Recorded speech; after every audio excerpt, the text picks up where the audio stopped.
Like I said the last time, uh, most of the computing is based on if else. Uh, this is what makes a computer different from a calculator, as in the calculator can't make a decision, can't do one thing or the other based on a certain condition. In in case of calculator, the user has to take the decisions, and in case of computer, you can program it and it will take the decisions for you. So if else is basically the fundamental of entire computer science. There is a meme, right, that I don't know which show it comes from, but like mask of meme AI. Let's search for it. Maybe no, not videos, images. I don't know. This one, yeah. So it used to say, you know, AI, and then when it's removed, it's like a lot of if else's, right? So most of the computing is just if else. So we are going to start off with the if else, the conditionals, and then we will move to something more complicated. And so let's start with it.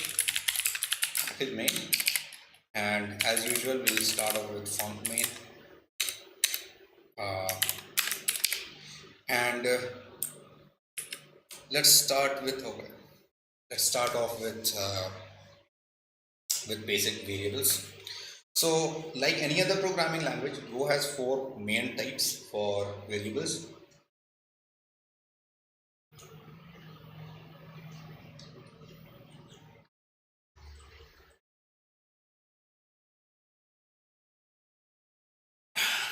And quite interestingly, these four types basically make up most of the stuff that we do. A very simple way of telling about those would be a database. Like a variable is supposed to store a value in memory.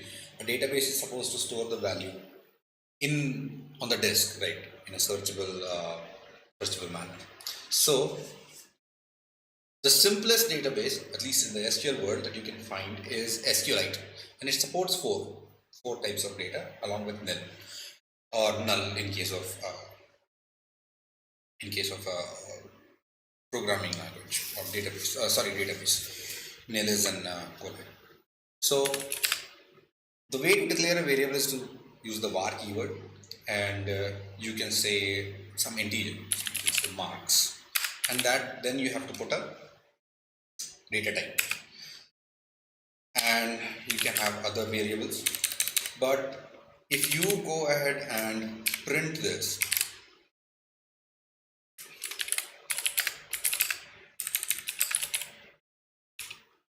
I think it's a little bit slow. It's going to say marks and oops, and I press debug, but okay.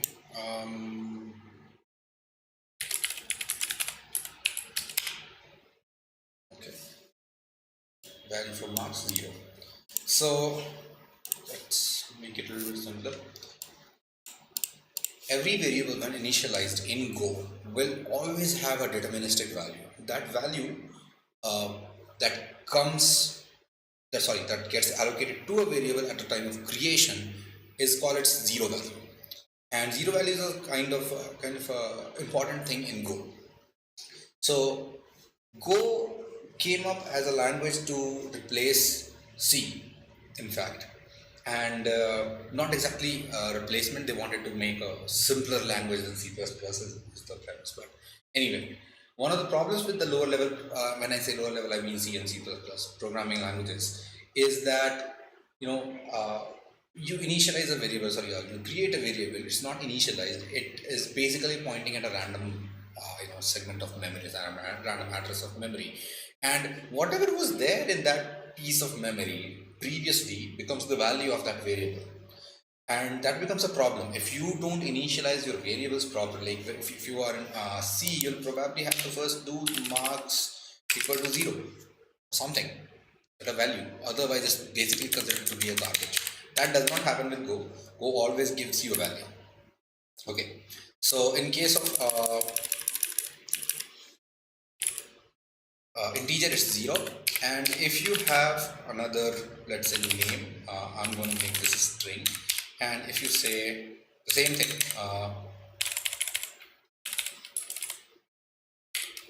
and I'm going to say value for name is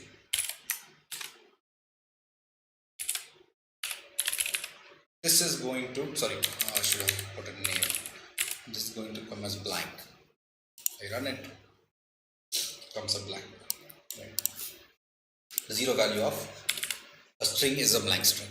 Similarly, if you have a float value, then it will be 0.0, and the force type is boolean, and boolean is, I think, false. Yeah, boolean is false.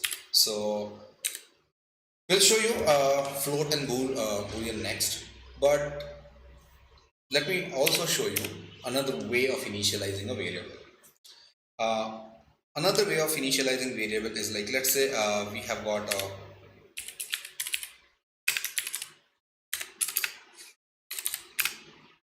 variable called average, and you want to initialize a float. So if you do this, it will have a float, and this is the literal float value. This is the create and assign operator, this one, and this is the variable name. So in here you're basically creating a variable and assigning it a value. Since Go is strictly typed, Go compiler sees that you have a float kind of a variable on the right side, and it's going to make this average variable as a float type. Okay, so if you say, if I'm in this case, basically let's go and set the average to be, let's say 50.0.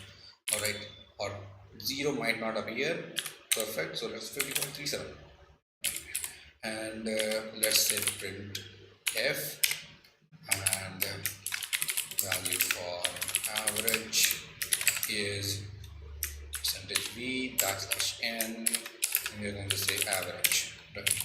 And if you run it now, you have the value here, right? The other type is boolean value, and we are going to just say var, since this is marks, name and average, we can say did the student pass or not. So promote student, and this is going to be a boolean, and we can say d dot printf, and value for promote student is promote student, and this should say false. Right. Notice that this is a boolean. When you convert a boolean to a string, it becomes false in text. Okay, it won't say 0, it won't say f, it will say false in lowercase. And the third type is called nil, and we'll introduce nil in some time. But basically nil is something that points to nothing, has the value nothing, and you can't, if you print it, you will get nil nil. Okay, and so these are the four basic types. The way to update a variable would be to just reassign the value. So if I want to just update the average, let's copy this and paste it again, and this time I'm going to update it to, let's say 70.55. all right, and this here is giving me error because it's the assignment and creation operator, and it was already created. So if I hover my mouse over here, it will say no new variables from the left side of colon equal to. So you need to reassign it, and now if I print it, it will update the value, and you'll get 70.55 as expected. Now let's say we want to take decisions. Okay. Student with an average marks of 70.5 should pass, right? We have said that promote student is set to false. So let's update that, and the format is very simple. if, and usually you have to put parentheses in most of the other languages that you probably go through in your college, like Java, C. In Go, you don't really need a parenthesis. You can keep it, you can discard it, doesn't matter. The usual convention is to not use parentheses, but it's not required because it makes the reading simpler. If you use Go FMT, it will remove any useless parentheses. So let's say if average is less than, let's say, 40%, okay, then we are going to print fmt dot print f student has failed, okay, and n, and we are going to give it a name, so that's name. And if we, let's print a separator,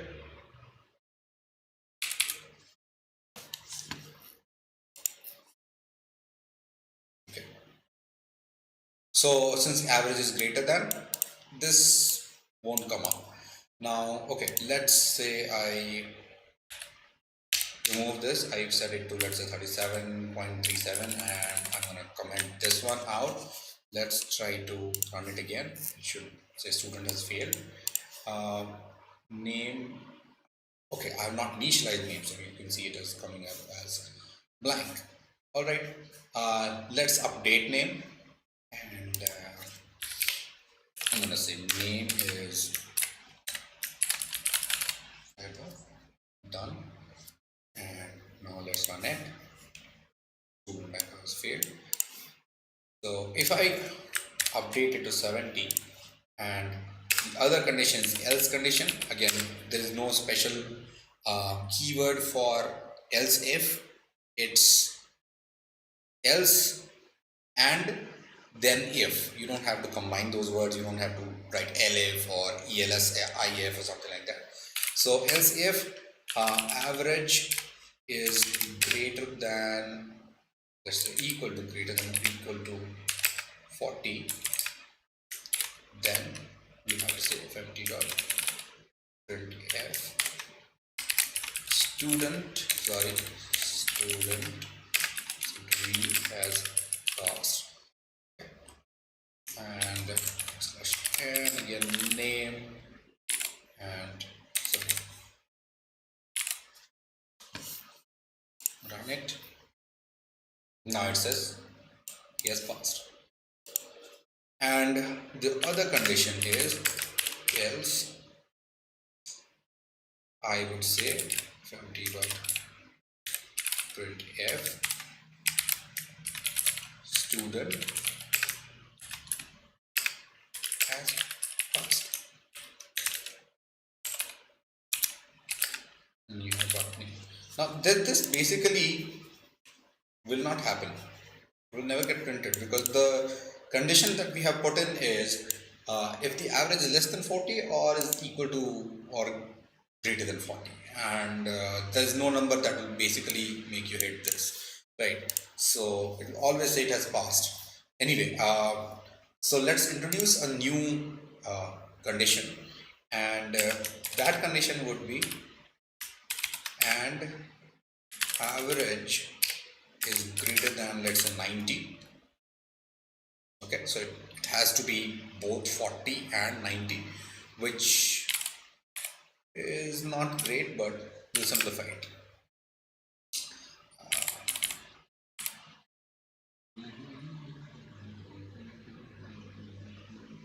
Okay,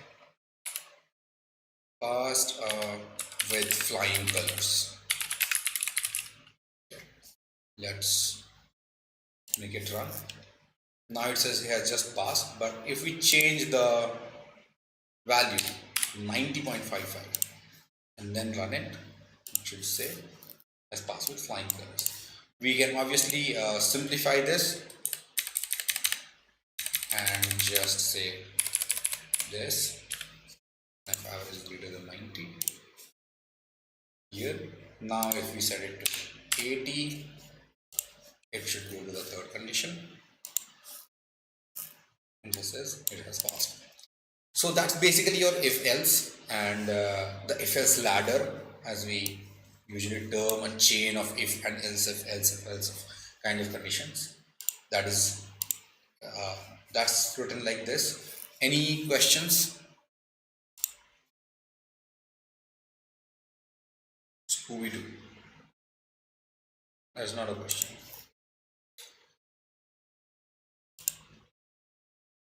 No questions?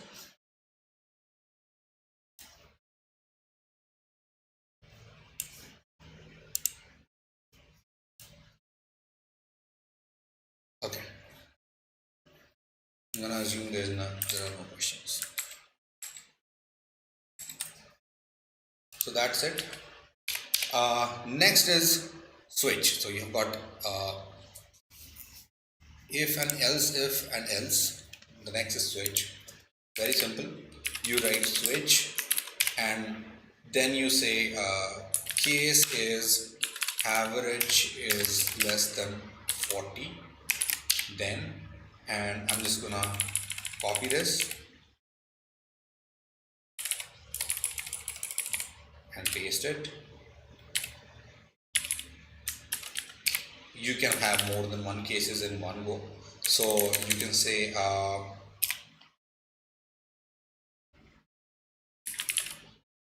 case average is the way we did it greater than, so let's say case average equal to 40, which is, so we can say t dot print f student just passed.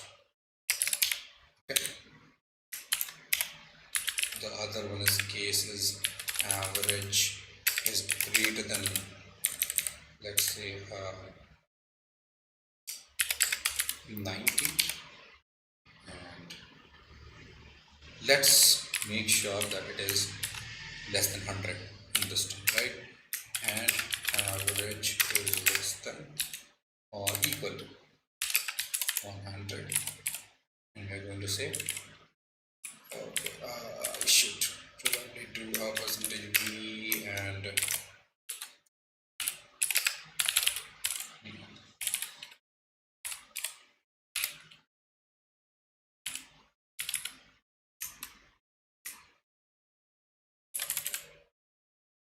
so let's say past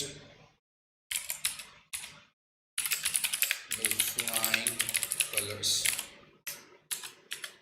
and let's say default. So if you have a list of if else's, default acts as the last else statement, and you can say fmt dot printf. I'm gonna say something went wrong.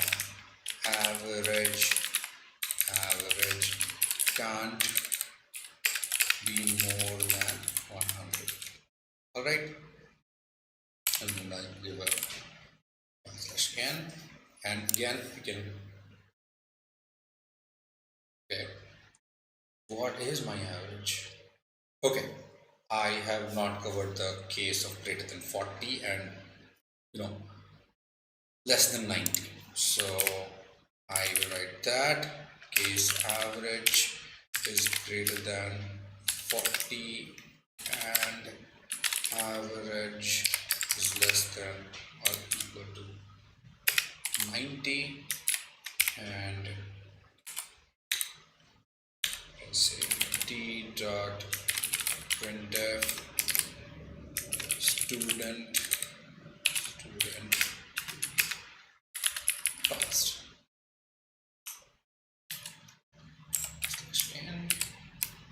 And we can say name. Similarly, I should actually do backslash here and backslash here, and it's done now. What happened? Why is compiling for so long? Okay, so this one has come from here, and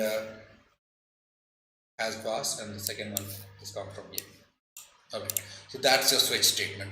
Now if you notice, I've not put in any variable over here, right? Typically in most other languages that you come across, there will be a switch and there will be a variable. So a blank switch acts like a blank if else. Okay, you can have multiple, like we had multiple conditions over here. You can use that, and you can see how we have done it, right? You can have these kind of conditions. But if you supply a variable over here, all right, then you'll have to have the cases matching that one particular. And I think in the last session that I deleted, that was the fault. And since I had not slept, it had not come to my consciousness. Um, so if we say average, this will become problem. A problem. So you can see it will give you invalid case average less than 40 in switch on average. Mismatch type bool and float 64. So the thing is, average is of type float 64, right? But this expression, average less than 40, is a boolean, and that is what it's compiling about. If you compile, this is the IDE error, but Go is going to give you the same problem, right? So how do you do that? And the way to do that is, if it's with a variable is, sorry,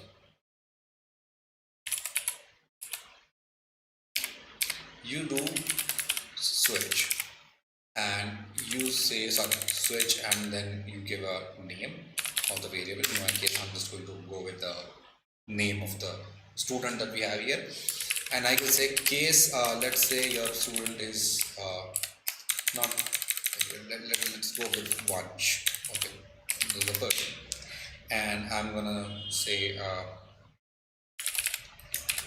printf, and it will say hey Vansh.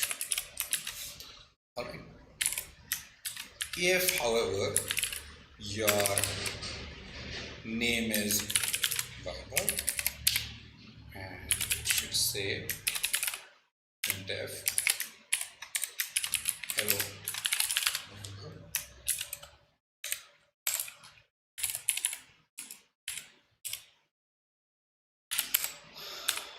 Alright. Right. Now if you run it, this will probably not print anything.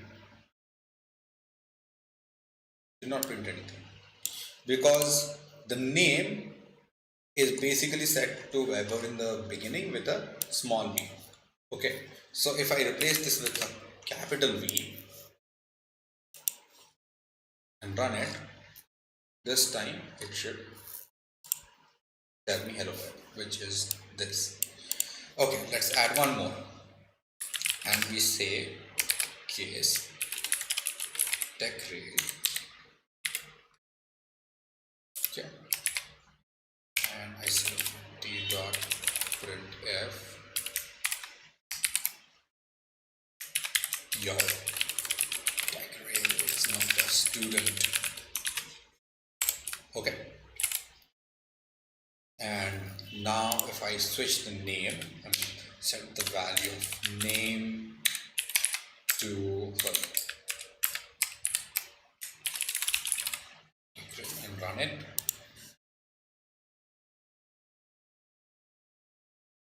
it's taking quite a bit of time to compile. I don't know why. So it says this condition, yo TechRail is not a student, and let's provide a default case in this one, and default is, how about we basically yank it and paste it here, and instead of giving it its name, I'm gonna say whatever the name is of the person and give it a name, right? And if I now set just this much, I will run it.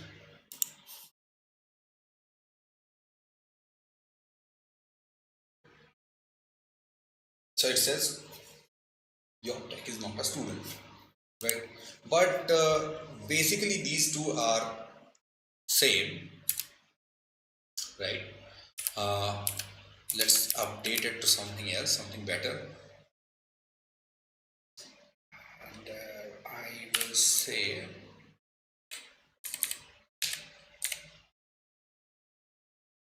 invalid name.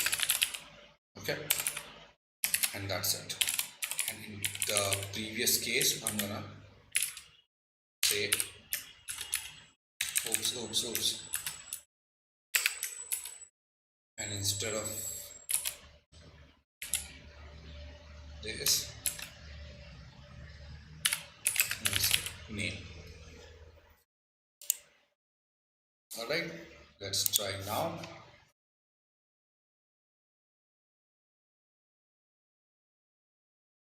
Invalid name. Now what happens if I say accurate? Right. This will happen, but this won't work. But what I want is, I want to print that okay, this is not a student, and I want to print invalid name. So if you know about C, I think it's also going to work in Java. By default, in Go, as you can see, if I set the value to 1 here, and just a second, and I run it, you'll see that it only prints this one statement. Okay. Okay. So these did not get executed. But if you wrote the same kind of expression in C, it would just print all of these because it requires a break keyword. So there is no break required for switch cases in Go. But if you want, because normally we don't need that. We don't intend to follow through an entire case, right? In a set of cases, we normally want just one case to execute. But sometimes, like in here, we do want two statements to get executed. Like if you write TechRail or you write something else which is neither bunch nor above, then it's going to say invalid name. So here what I need is for this instruction to fall through. Okay. And now if I go and say TechRail, and I'm going to compile it, it should print both of these statements. Okay. So as you can see, it printed both of these statements. Very easy, very simple. That covers your switches. So you've got if, you have got else, if else, switch, you have got how you declare a variable, how you set a value, how you declare and set a value in one go. By the way, there is one more way of doing that, and that way is to do this. Okay, so here it's always going to be set to true. You have basically created a variable, set its type and set a value. In this case, it's going to say the type can be omitted. Okay, it's not really required. Just like here, not really required. Go compiler can see that what you're trying to allocate is a boolean. It will automatically set this value to be a boolean. But this code is perfectly fine. If you run it, it will now print true. Okay, so if I go to value for promote student, it's true already. Okay, and if I say false, it will go and say false. This is taking pretty long to compile. This is not how it should be. I think something is eating away at my processor count cycles. Okay, so you have got your conditionals covered. Now let's go to loops. And loops, the keyword for loops in Go is just one. There is for loop, and there is no for each, there is no do while, there is no while. But for takes different forms, and in each form it can behave in a different way, little bit different way. So if I have a for loop written like this, it's gonna run forever. it's just infinite loop. And while it might look like a stupid decision on the part of Go designers, why would you let a loop be infinite by default, right? It is actually a wise decision when we go to channels and runners kind of things later on, where we actually need infinite loops. For example, if you want to write a Go routine that constantly keeps on monitoring certain states, at that point of time an infinite loop is what is needed, right? And to break out of infinite loop, for example, let me just uh, write before that, let me copy and paste it. Okay, and I'm gonna say fmt dot printf, and let's say time right now, sorry, now is percentage %b, and I'm just gonna say time dot now. Okay, and I will make it sleep for messages time dot sleep, and I'm going to say, let's say, sleep for 2 into time dot second.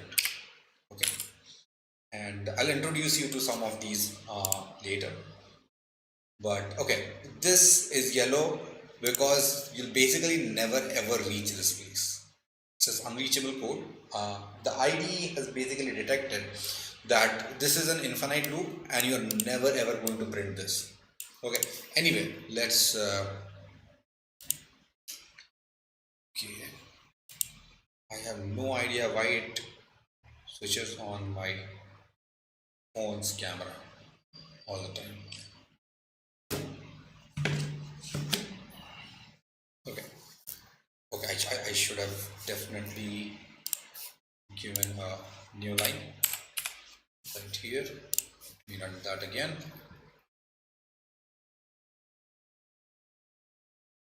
And you'll keep getting these. Okay, every 2 seconds. There is no way for you to get out of this. So, how do you break out of a for loop? The way to break out of for loop is very simple. You basically have to detect a condition and come out of it by using a break keyword. So I can say break over here, but this will be unconditional, like it will break on the first run, and it will wait for 2 seconds and it will just exit here.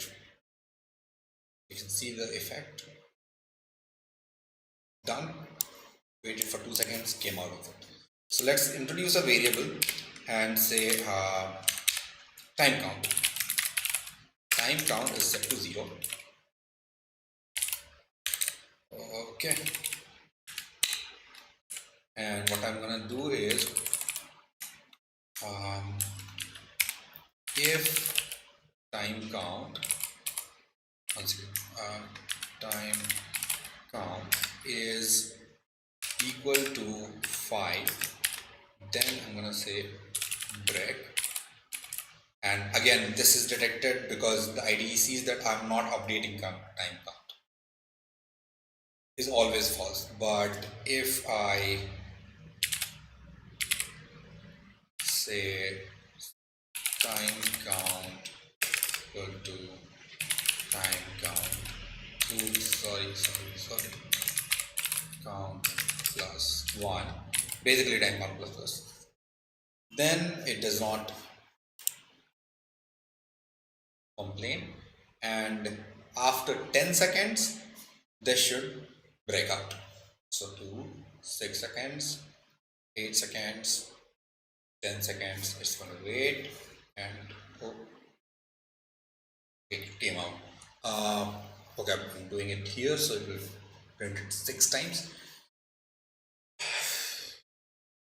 If I had done this a little bit above, then it would have break out, like broken out in five counts. So like dd and place it here. Now it will break in 5 times. Anyway, you can see the logic why it failed. It was my mistake. So this is your for. Now this is the infinite for. You don't need this. What you need is usually for is used to iterate over values in an array or a slice, or we also use for to get values out of a channel, but that's just one way of doing it. Uh, so let's go to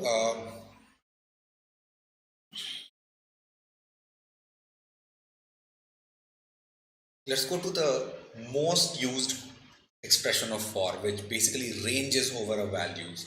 And to range over a values, you need values, right? So let's define an array.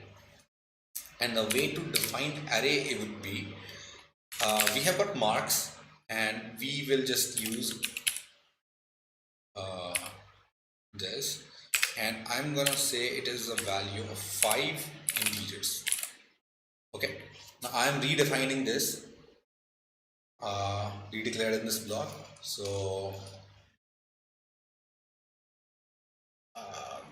okay, let's delete the previous one.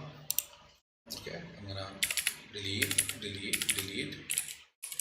Okay, and I'm here. Now this is an uninitialized, or at least it's an user uninitialized variable. You have got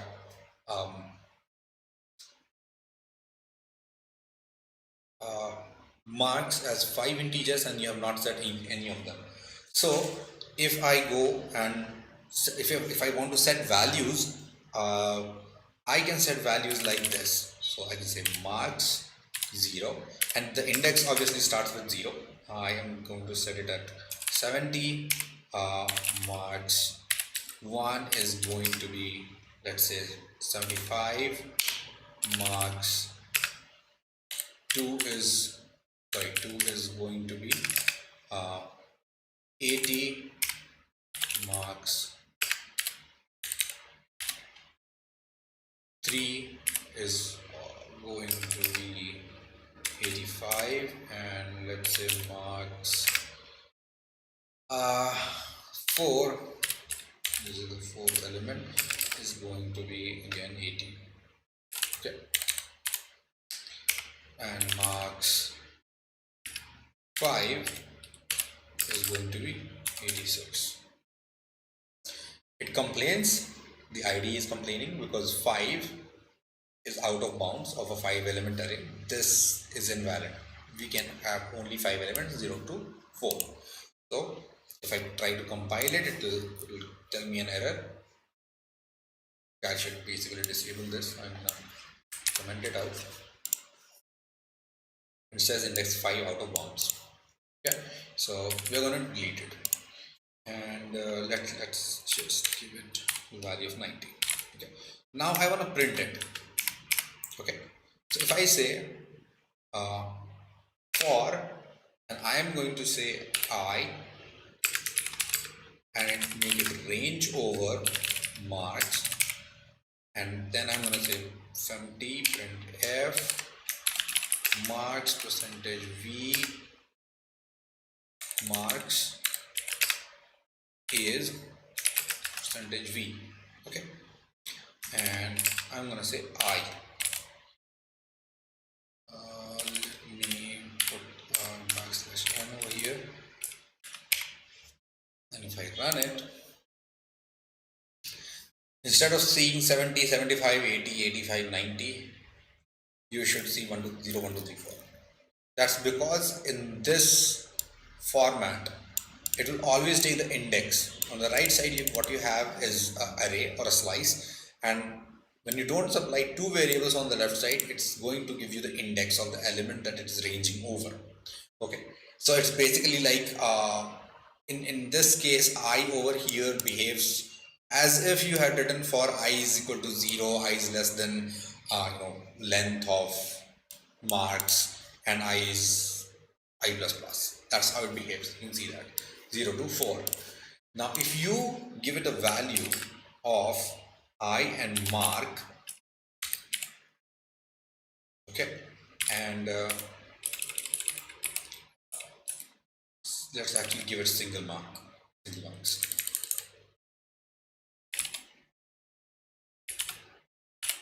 Single marks. Oh, sorry. I'm not yet perfect with the Vim mode, but I am enjoying it. So now I'm going to say single marks, and this is going to throw an error. Exactly, doesn't throw an error, it's going to give you an error. It will say that I have not used this I value. So I is declared and not used. And that's one of the things that I had already said, that if you are declaring a value and you're not using it in Go, then basically Go is going to complain. You can't have a value assigned and not used. But I don't really need I over here. I mean, obviously I can go and say marks 0 or the 1 is whatever that value is. So mark 0 is 70, mark 1 is 75. I can do that, and I can do it like this, right? And now if I run it, it will say marks 0 is 70, 1 is 75, and so on. See, that's what it says. But I don't want to print this. I don't want to give it a number 0, 1, 2, 3, 4.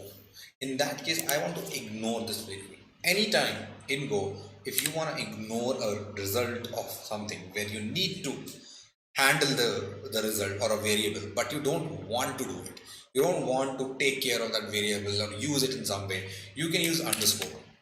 Okay, you can assign anything to underscore and it basically goes to null or hell, you can say that. So this underscore basically tells Golang or the Go runtime that I don't want to use this first value. I only want to use this anyway. So don't allocate it anywhere. Okay. And now I can go back here and I can basically remove this. I can remove this. Now if I run it, it will be marks is. Brilliant. Now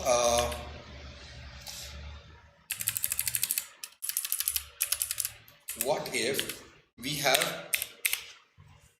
don't have 5 subjects? Let's say the student is not following our Indian education system and he is taking like X number of classes, and these classes can be more than 5, less than 5, something like that. So what we can do is we can have an array that is flexible in count. We can have var and fleximarks, and I am going to declare this as a slice of integers. So in a slice, this basically has got no allocation right now. Okay, it's containing 0 elements at this point, and I want to fill it. Okay, so what I am going to do is I am going to run a loop which says for, and this is the third way of using for, at least in the traditional ways that we use. Let's give it a number. Let's say our student is taking something like 9 classes, and I'm going to increase it. And what I'm going to do is I want to add values to flex, and this will work without giving you headaches. And you've got 0, 10, 20, 30, 40. Okay, because I've done 9 to 10. And if you want to iterate over it, you can do the len thing. That will not cause problem because we won't be doing the append and iteration in the same loop. Yeah, that is one way to like screw it up, like just like I did. But you can have a mark or a single mark again, single mark range over fleximarks, and let's introduce a new variable called sum, which is set to 0, and we'll say sum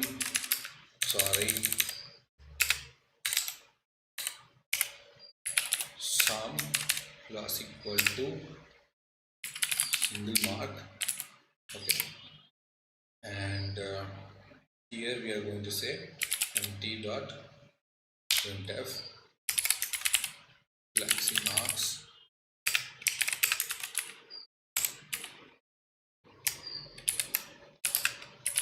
single mark. Now it should tell you the values. Okay, fleximarks, this is 0, so actually, like I said, I comma, or let's say underscore comma this, and fleximarks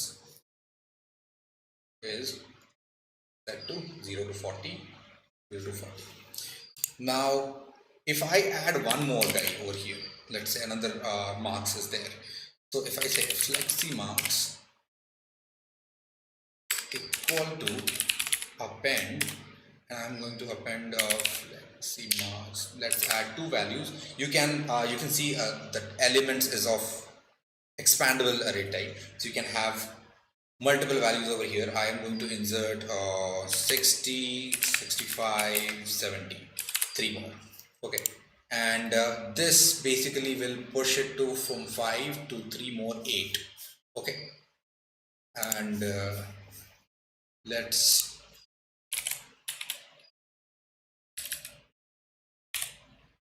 paste it over here.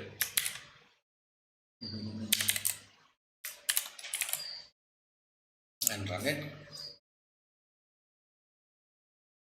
Now you can see this, the effect of what happens when you do a append to a slice.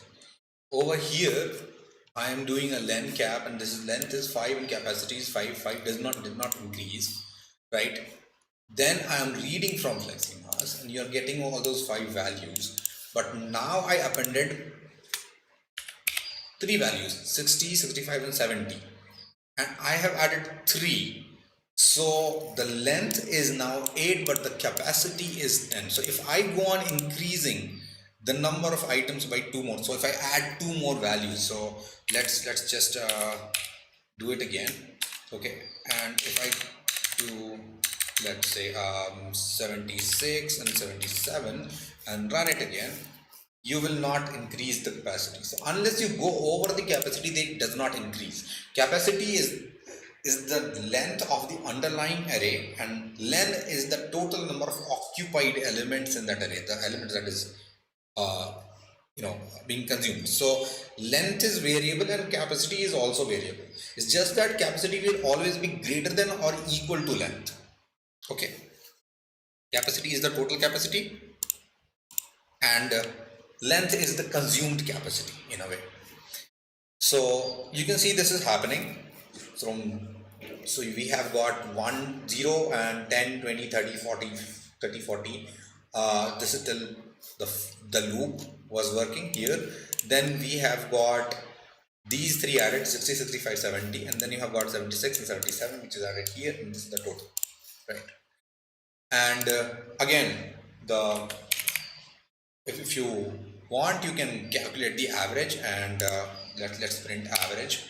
So the average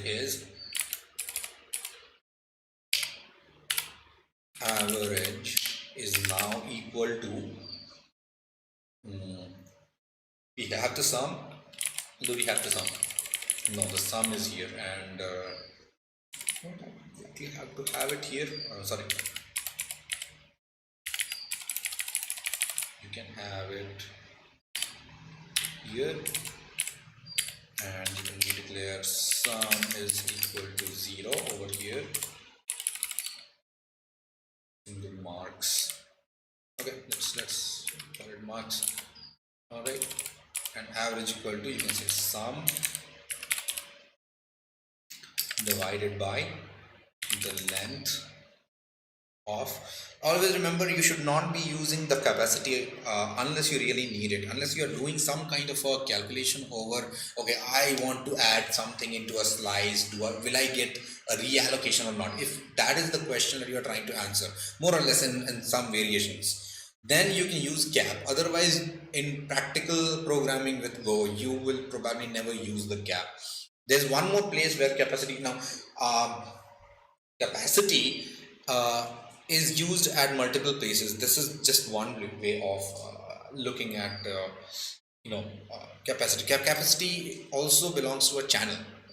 So if you have a buffered channel, and we'll go through channels later on, and let's say the buffer is of 10 items and you have put in 4 items and they're like waiting in the queue, they're not being consumed, they have not been consumed till now.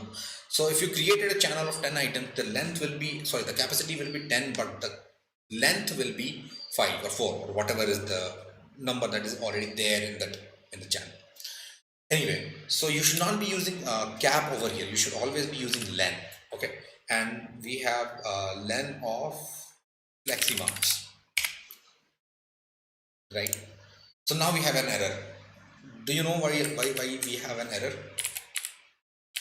Well, this is basically because we have got sum, which is integer. We are doing this, and that is integer as type 54. So you have got an integer over here, you have got integer over here, you're trying to allocate it to a float. That is a problem. So you have to basically do a float 64 and go here and say this, and now if you run it, okay, we are not printing, so let's print it. fmt.printf the average of the student marks, let's call it flexi marks, is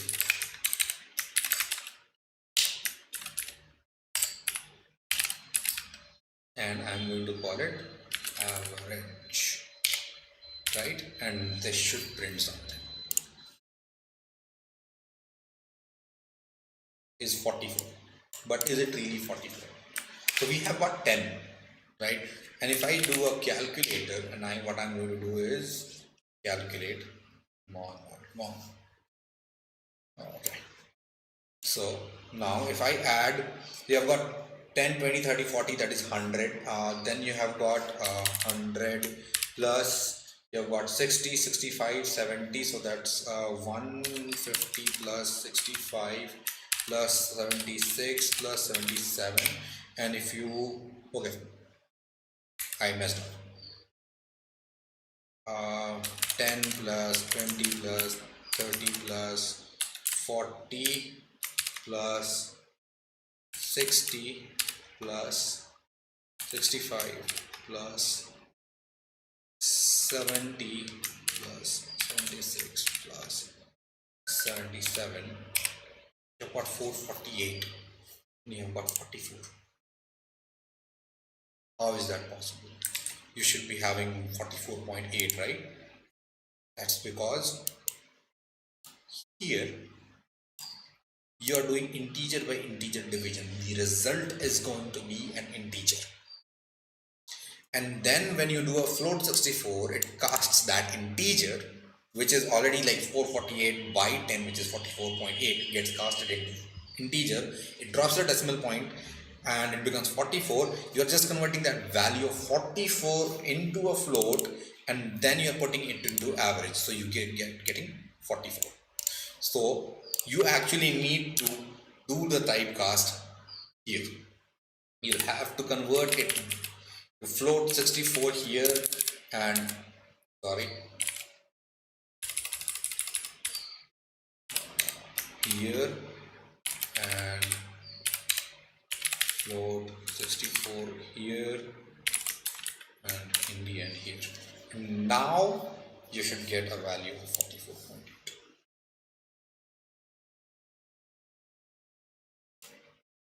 So this is something that at least I got wrong when I was starting off with Go in the beginning, that when you do a sum by some float, some value, and you assign it to float, sometimes you expect it to be a float value as well, especially if you're coming from a dynamic language.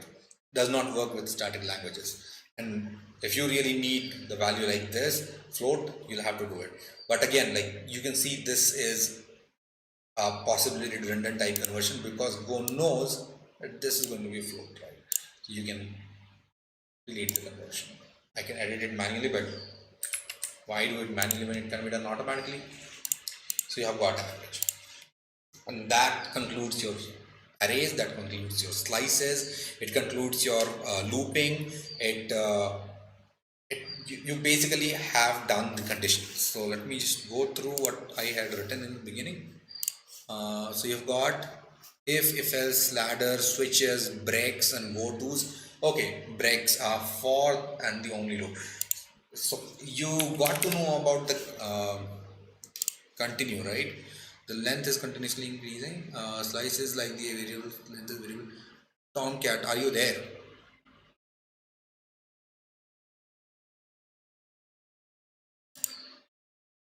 Good afternoon, sir. Good afternoon, lunch. Okay. So loops, and I'll show you how the loops are used. And I think Ankit is watching, and Ankit implemented a loops beautifully in a very complicated place. So anyway, I will get to that later. Loops are simple. You can go from here, you have got infinite loop, okay, and let's say you have a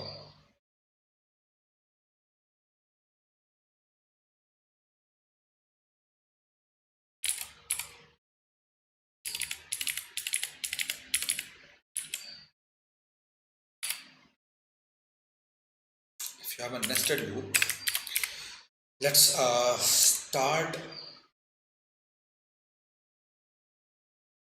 adding the marks, and if we have reached, let's say, 5 marks, just for the sake of it, we'll break. Okay, so for I comma, let's say, single mark, and I'm going to range over flexi marks. So this range expression is basically for each, and what I'm going to do is if I is equal to 4, then we do a break, okay, and otherwise I'm going to print the value d dot printf not yet, and I'm going to say single one. So at this 40 it should break, right?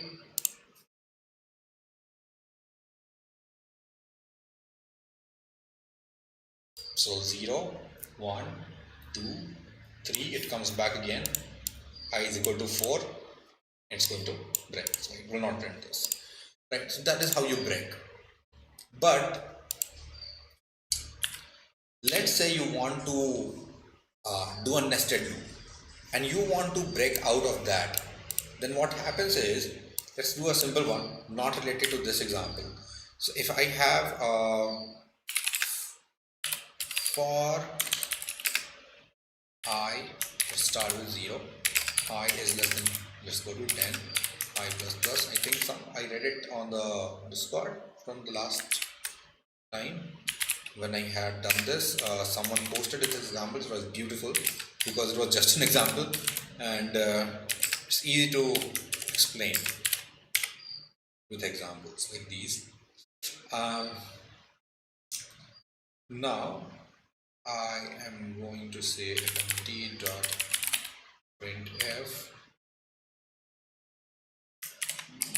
I'm going to say I is something and k is something. I am going to say I and k. Okay. Now if I do this, I should get from 0 to 9 for all of them, right? Yeah, I've got 0 to 9. But what if I want to break if there is a seventh element in the seventh, uh, I. So if I is equal to 7 and if k is also equal to 7, I want to break. Okay, so let's do that. If I is equal to 7 and k is equal to 7, yes, I have skipped j by the way. I'm going to break and let's see what happens. You still get 9 and 9. So why did it break? Well, if you go, you will notice that it did not print anything after 7 and 7 when I should write k here. My mind is a little so if I go to 7 7, you have the value, but it broke from the inner loop, this loop. So when I became 8, it went on continuing. So when you do a break inside a nested loop, it always goes and breaks the innermost loop. If I do this again with for j is equal to 0 and j is less than 10 and j plus plus, okay, and I am going to do this and this, okay, and instead of doing 9, I'm going to do 9, I is 9, j is 9, okay, k is 8, k is equal to 8, sorry, j is 8 and k is 8, j is 8 and k is equal to again 7, then break, and again it is going to just break for I, j and k being this, and you will get for j equal to 9, you will get all the values. Okay, so if I is 9 and I should be printing j now as well, j is b, and here I'm going to just print j and run it. Okay, so when I is 9, j is 8 and k is equal to 7, it breaks, but it goes to j equal to 9, it does not break outside. What if I want to break out of all j's, right? I want to go back to like I is equal to directly 10 maybe, but 10 won't happen, so if I put it at 8 and then do it, happens. Anyway, if I want to break out of the main loop, let's say, then I'll give it a name. I'll say my loop, give it a name which is basically a label,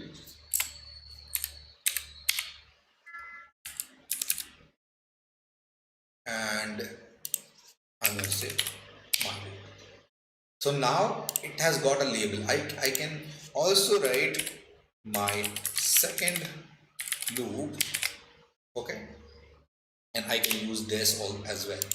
Okay, so let's say if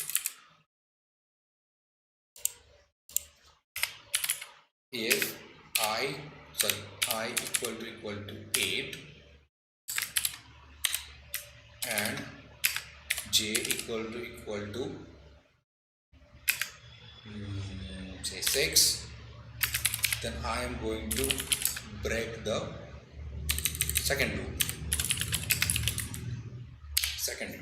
okay, and now run it. So I is equal to 8, j is equal to 6, j is equal to 6. This condition satisfied, it breaks and goes to being next value. J is equal to 0 and 1 and 2. This is happening for I equal to 9. So I9 will happen from here. I9 jumps from here. And when you go to 987, this entire loop breaks. This one. So you use labels. This is basically the go-to and label that we are talking about, and this is how you break out of nested loops. I think in PHP you can do a break one and break two, something like that, depending on where the nested level is, and then you can come out. Either it's PHP or Ruby, one of those, if I remember correctly. But anyway, this is how you break out in Go. Now, if this looks really bad, you can have these things done by other variables, but that becomes a little bit complicated. So this is what Go supports. This is what you should be using, and that concludes our conditionals. I think I've gone overboard. I've been talking since how long? Oh, sorry, don't put YT music over here. Clicked it accidentally. Hi Yug. Okay.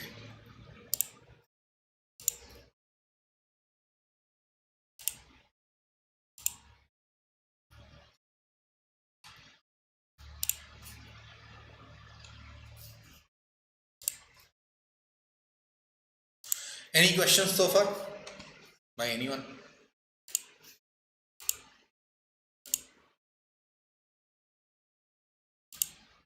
No? All right.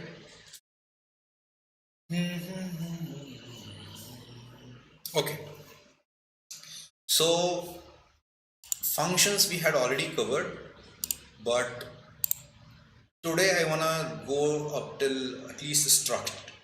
So I'll finish functions once again, very simply, and say funcs and go to funcs.go and let's create a function. What I want to do here is I want to create a function which gives me the average of whatever marks I supply it. I want to give it marks in integers and I want it to give back a result as float so that I can abstract away some of those details from there, right? So if you don't know, if you had not seen the first video, first programming video that I had talked about, functions are very easy. You start with func, you give it a name. Let's say I'm going to call it average marks, and I am going to put in a slice. Normally, you can use arrays with Go, but people prefer to use slice because slices are much more flexible. Obviously, you can make it grow and can keep on growing depending on your need and as much as the memory allows. So people usually use slice. Now, if I go for slice, I would write it like this. Okay, and the result would be a float 64, right? Now I'm going to iterate over marks and go with the average. So the way obviously is I will put in sum is at 0 and again for mark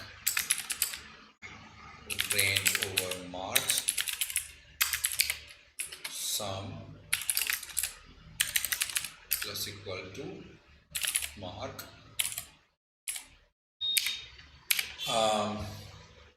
done, and we need to divide it. So return float 64 of sum divided by float 64 of len of marks, right? And that should work, and we can do this here. Let's get rid of it. This was only for an example, and instead of doing this I can,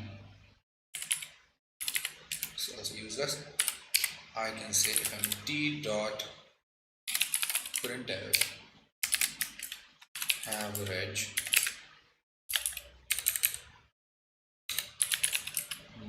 of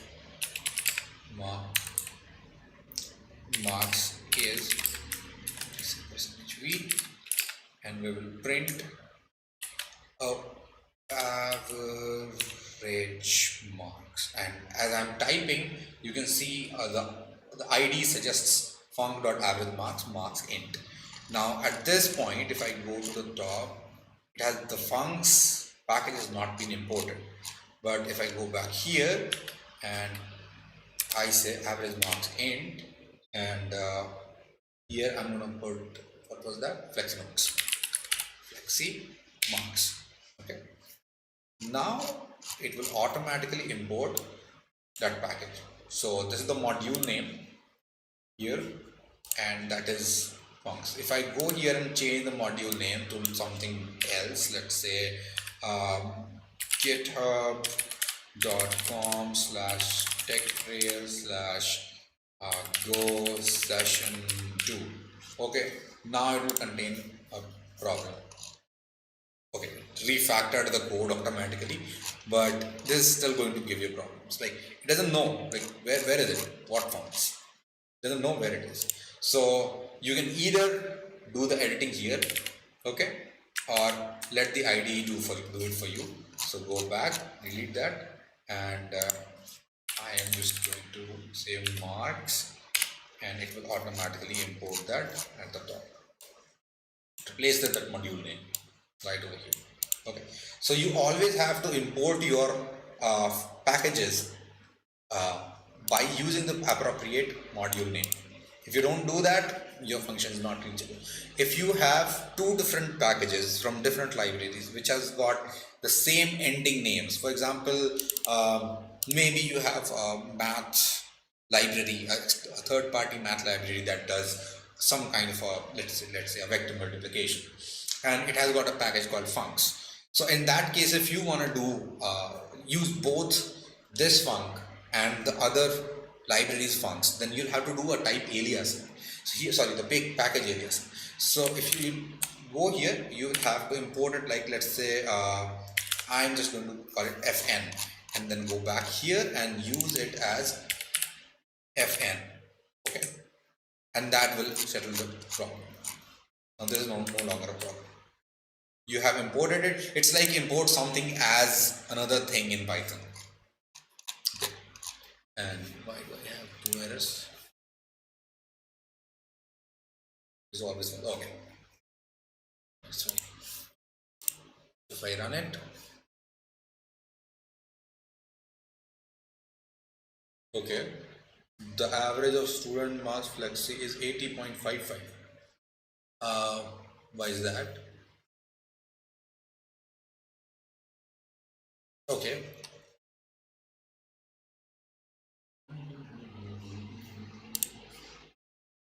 That's a good return.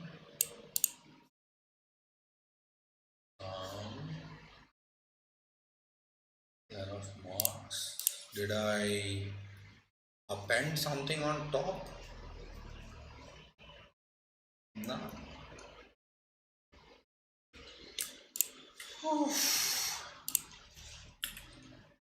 Am I getting the value over here?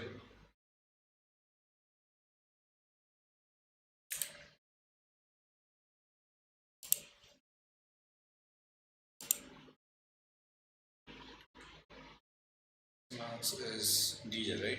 Yeah. Oh, okay. Sorry. Here is 44. Average student is average. Okay, got calculated somewhere else. I think in the beginning, 80.55. Yeah. And that is why clear coding is important. And repetitive code must be deleted and refactored as often as possible. Alright, so now it gives you the values. Now let's do something. I am going to append a lot of values, a lot of very big values. Let's assume they came from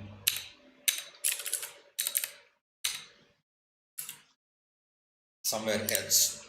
Alright. And now if I calculate the average, I'm sure it will go over 100. Went to 222. And this is wrong. So what I want is, I want to refactor this into a different, refactor this to contain an error in case something is not okay. Now, instead of refactoring it, I'm just going to create another function and show you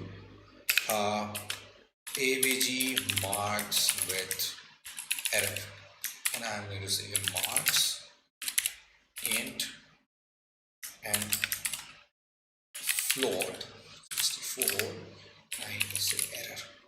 Now error is an interface, and we are getting into another chapter that I had dedicated for errors. So here what I'm going to do is, I am going to do the same stuff, and I will copy and I will paste. But what I would do is, I will say avg is equal to, and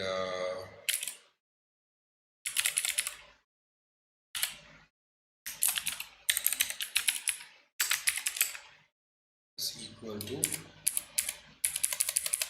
this, and if avg marks is greater than 100, then I'm going to return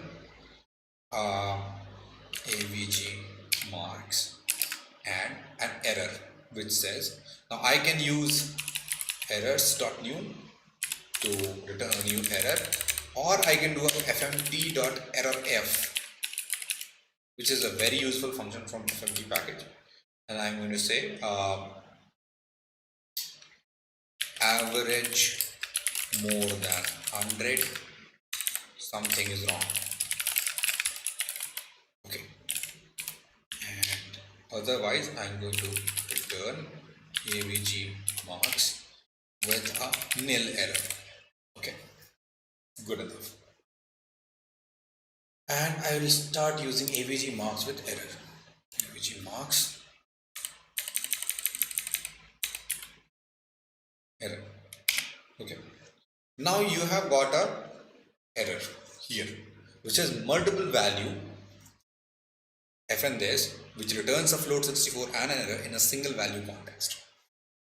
The reason is, you have got a single value context, which is a printf statement. It cannot print multiple values over here. So you can't use a multi-return function over in print or printf or println, just like that. You will have to extract the values into a different variable first. So if I say average and it's returning an error, I'll get to what those errors are. Error, okay, usually in Golang we just use ERR as the variable name, and I'm going to say fn.avg marks with error, and I'm going to say flexi marks. Okay, and I'm going to remove this, and I will say average marks is this, and error is, let's print the error. Okay, so average and ERR. Okay, lovely. Now if you run it, it says average marks is this, and error is average more than 100, something is wrong. So this is one of the brilliant use cases of the feature that Go provides, that you can have a function return multiple values, and we typically return errors as one of the values that a function returns. So this expression is very common in Go. It's very used widely. You will probably start using it right from the beginning. I mean, with this, even this simple program, we are in a need of returning an error. Like, okay, if the average is more than 100, I don't know what to do with it. but give me an error, and it returns back an error. Now here, if you see, average is being reused. This is colon equal to, which means it wants to create the variables on the left side, and this is being reused, and this is being newly created. If you declare this is going to cause error. Sorry. And it says no new variables on the left side. So since it's both are already created, this expression becomes invalid. So if you remove this, now it's being allocated. Right? That is one.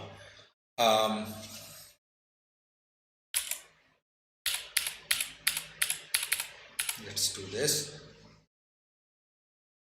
Now, when you get an error, you can either decide decide to use the other value or values, or you can discard it. For example, here I have shown the average marks and the error, but typically you want to show an error if there is an error and not show the result as well. So the check is, and this is a very famous one, if err is not equal to nil, then there was an error, and we are going to say d dot print f error in average, that is this line,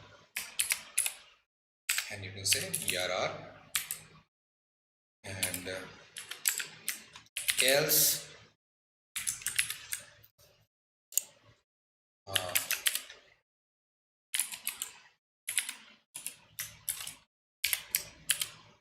sorry, yeah, this.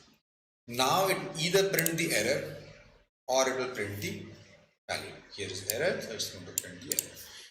But just look at this. It says error in average, which comes from here, and then it prints the error, which comes from here, and it only contains the exact same thing that we have written, right? And let's print it with a value which is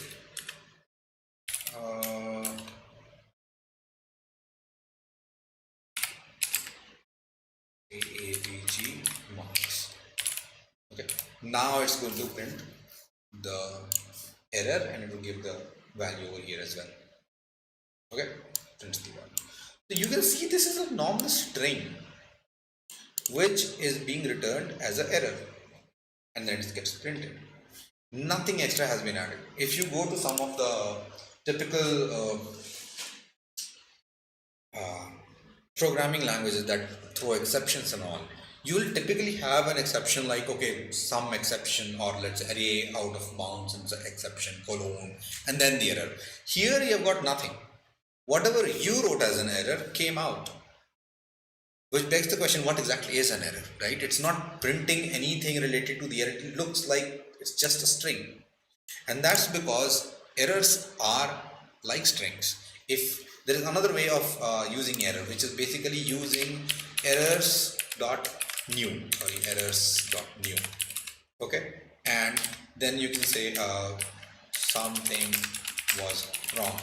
Okay, and this basically creates the error. See, gives back an error.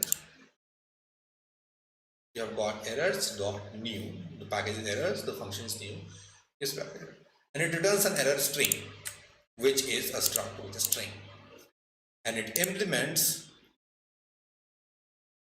the error interface. So error is actually an interface.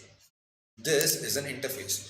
Any type that implements one function whose name is error in capital E, and that function returns a string, then it has implemented the error interface, and it can be used in place of errors.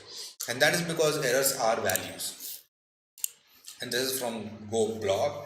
It comes from Rob Pike, one of the biggest creators, the main creators of Go itself. And there's a good talk about errors are values, and any error that you want to return is basically a value. So errors are nothing special except the definition that you can see on screen. There's nothing special to errors. Errors are just values. You can have errors that are integers. You can have, for example, enumerated errors. You know that a function is going to give back one of the three types of errors. Let's say, how do I put it? For example, you want to post, make some post. So you can say, okay, payload is empty, or the URL is invalid, or URL is unreachable. Only three kinds of error your function returns. So you don't even have to return an error. You can return an integer in the place, and whoever is calling has to know that the return values on these integer values is basically the error type, and that's it. So as long as you are returning any value which implements error function, you are returning a error interface, and this will succeed. Where did it go? Here. Right. Now, interfaces values. You know what an interface is? Interface is a set of functions that a type will implement, and we'll get to interfaces later on. But when you declare a type which is basically an interface, its initial value is nil, which is why you have got this if error is equal to nil, because most of the places, just like this function, we just use error, and you will get used to it, but we just use error interface because it's very, very, very, very simple to implement, and it's used across the internal Go architecture as well as in, even if you look at Go code itself, error is used very widely. In most of the places, you'll find that we just use error, because what happens is you can have a different kind of error. Like here, I had opened the last time. I have my own error, which looks like this, and this thing implements one function. And if I hover over here, right, it just implements the error interface. Right? So this is how you will implement a custom error. So this is a custom error struct. I've got a level, a code, a message, a developer's message, any wrapped error, any extra data that needs to go along with this error, and it implements one function that basically converts all of this information to a string, and it returns. And that's it. That's it. So errors are nothing special. Errors are values, and the error is basically an interface which implements one single function. So if you look at this code, you see a structure. You have already seen slices, which is one of the famous composite types, and now I can show you a struct. There is one more that is pending, which is basically the map, and we'll cover it later on. Just remind me. Or let's do it. Let's do it. So Fleximarks. Let's get back to the original marks. This one. I want, let's say, sex subjects, and I want to give them names. So if I say var named marks, and what I want is a map. In Python, I think you call it dictionaries, and what I want to store is the name of the subject mapping to the integer value that the student got for that subject. So map string int. It says I'm going to create a map of values where a name, a string, unique string, is going to point to a value. The value doesn't need to be unique, but the name needs to be unique. And let's set some values. So I'm going to say named marks. Let's say English. The guy got 76. And named marks. Let's say Hindi as a language. Let's say became 77. And name marks, you have got social science, and let's say 82. And name marks, you've got mathematics, and 83. And named marks, let's say science, and this guy got what, 87 something. Okay, and now if you want to print it, very simple. You are still going to use the for loop. You're still going to say I and values, as in I and named mark. Okay, and we are going to range over named marks, and we can say sum plus equal to named mark. Okay, let's set sum to 0 again. We have already defined it, or not? Oh, okay, I deleted that. So we can declare and define it to 0. Okay, and in fact I is wrong here, because instead of having an index, well, this is the index. So calling it an index or I does not fit the nomenclature in this case. So we can say subject name. I'm adding this, and I'm going to say from d.printf, and student %v got so many marks in subject %v /n, and we will do student is name got named mark, and in subject is subname. Okay, you can still do the average over here. You can say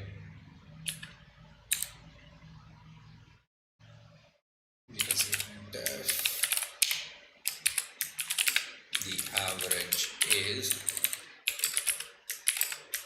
%v /n, and you can say float 64 of sum by float 64 of length of named marks. Okay, that will print the value, and if I run it,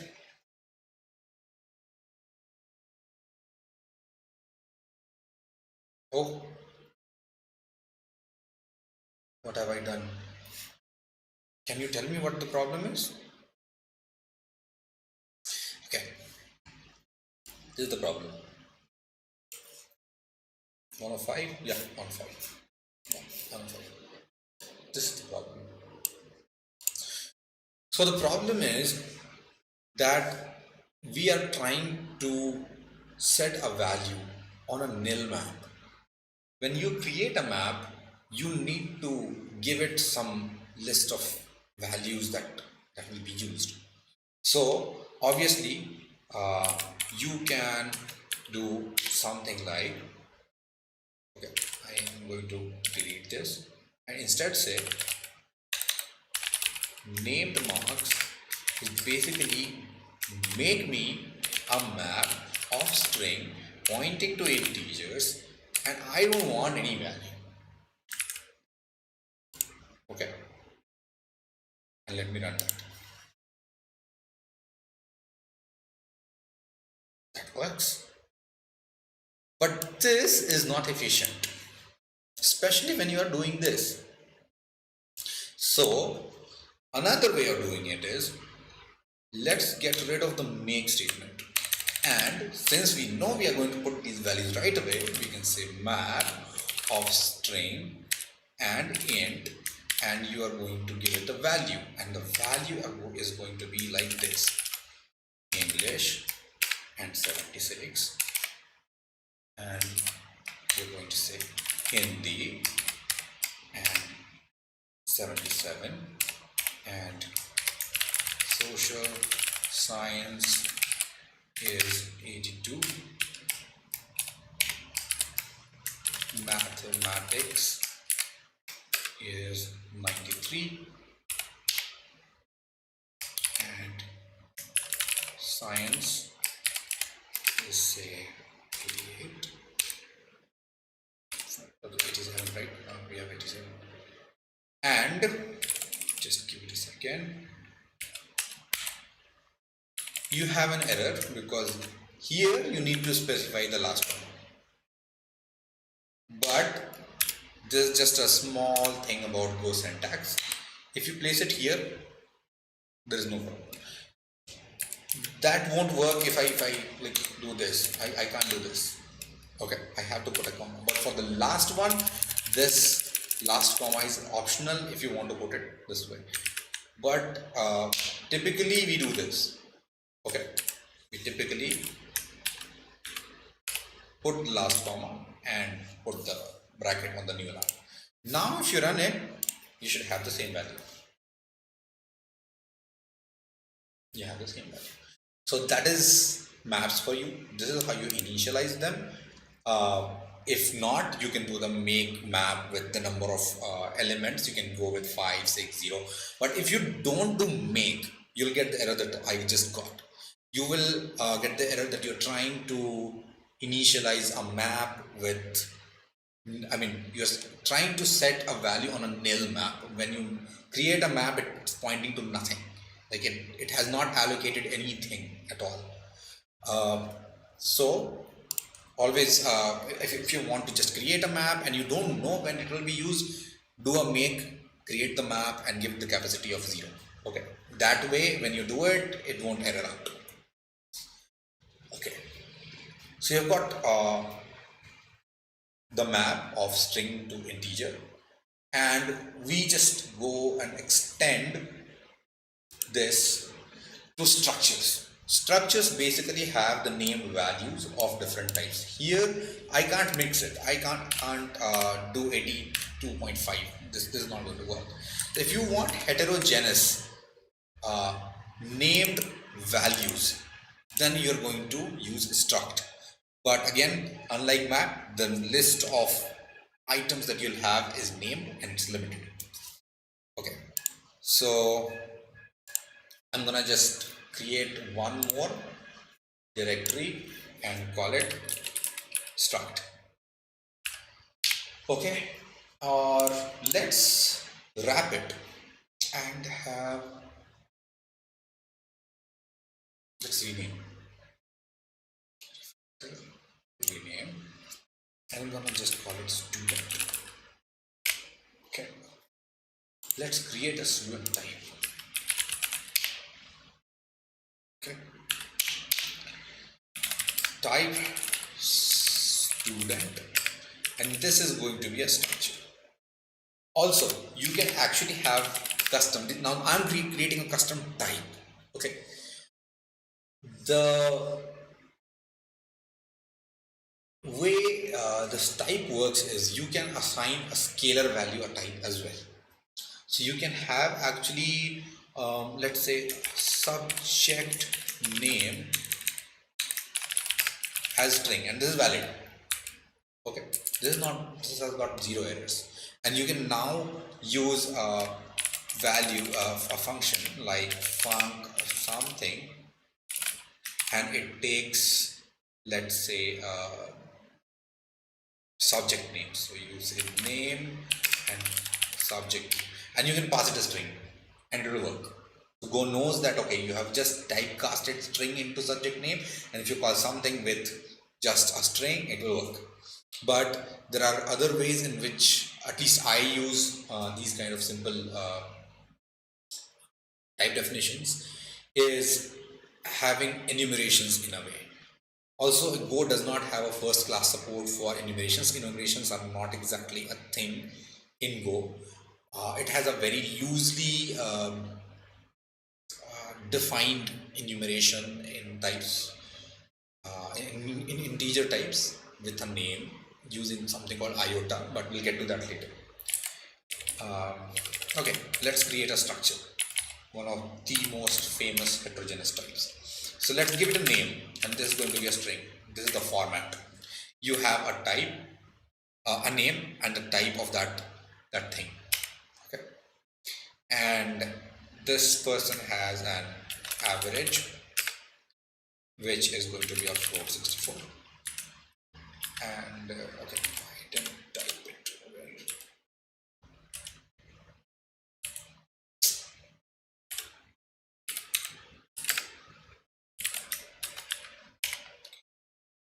Name average, you have got marks. What I'm going to do is I'm going to keep it as a slice of integers, or let's say subject names, right? So make it a map and a string, which is basically a subject, and we'll give it a integer value, and we'll make a comment saying subject name subject to marks.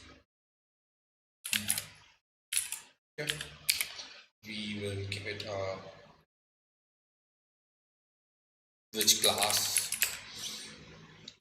is he studying in, and just for the simplicity we have got string, and did he pass or fail. Passed, and let's give it a bool. Okay, and let's first give it a function. Okay, and we will call it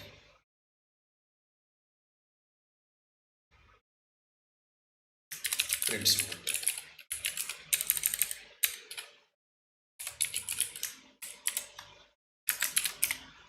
And what we can do is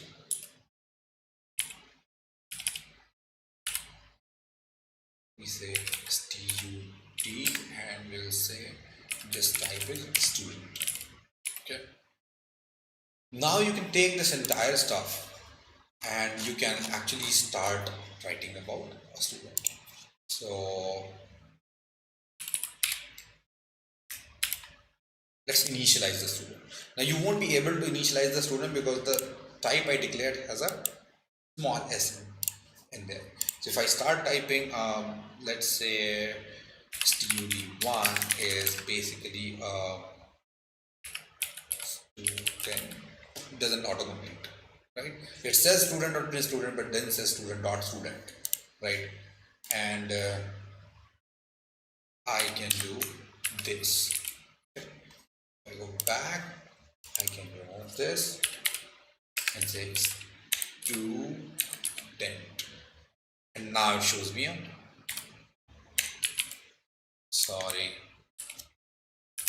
autocomplete, right?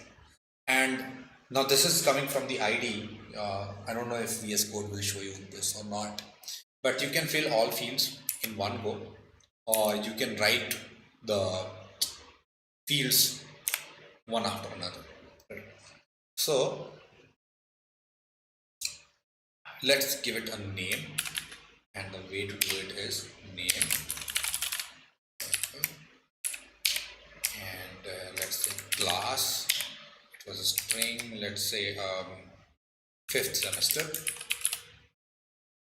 Okay, we have got examples of school going students, so let's say 9th class.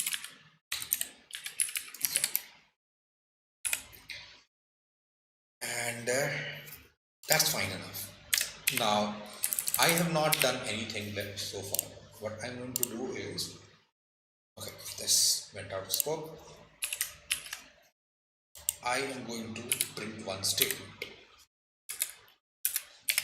which goes like t dot printf, let's say n student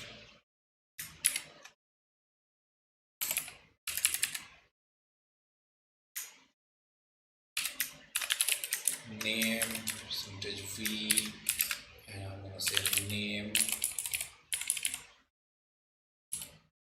so stud.name. Okay, dot name, and that is how you access the fields of a structure.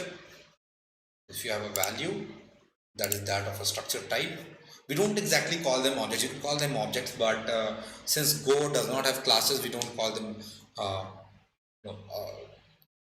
objects per se, because the term objects is usually tied to the class instances. This is a structured type, but for the sake of simplicity I can sometimes refer to it as an object.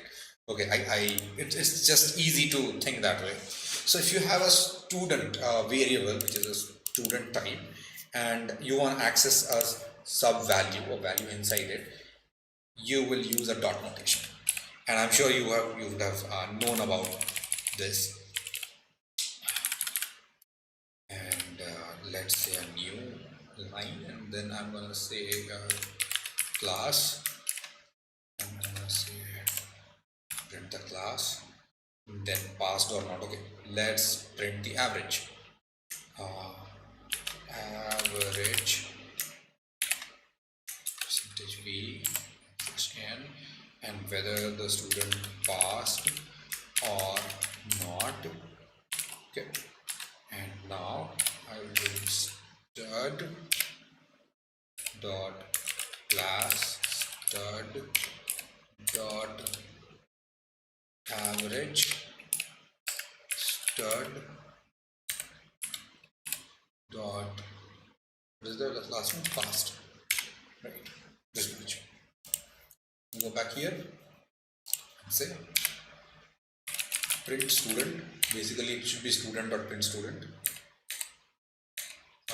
Print I don't know. Okay, it comes up here, right? I can use that, or I can just type the whole thing. Student dot print student stud1. Okay. Now if I run it, it is supposed to print 4 values: name, class, average, and passed, but it will print only 2.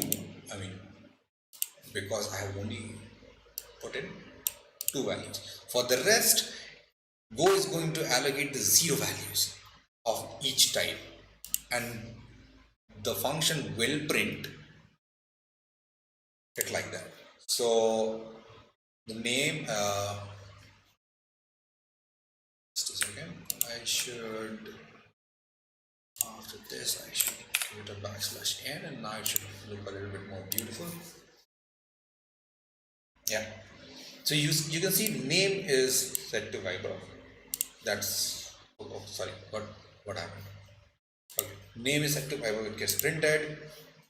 Class is 9th class. The average is 0 because that's what the 0 value for float is, and Boolean value 0 value is false. So it comes up here.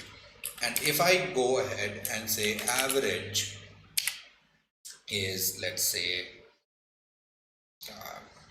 80 something, okay, 80.45, and past is now set to true, and now I basically run it. Now it will give me the updated values. See, you know. So again, let's go back and see what was done. We have created a new structure with these 5 elements in it. Each one has a type. Okay, in our case it has got different types, and we have got a function which prints this student, and this is how you access these. Where did it go? Main. This is how you access. Where did I go with funcs? Why is funcs still open? I am getting a little bit dizzy. But fine, I'll finish this. So this is the print student. We are printing like this.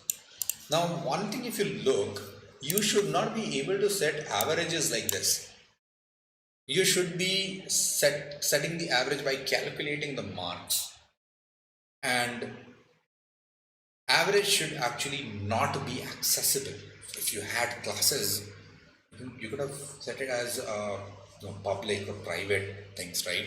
You could set the visibility outside of the class.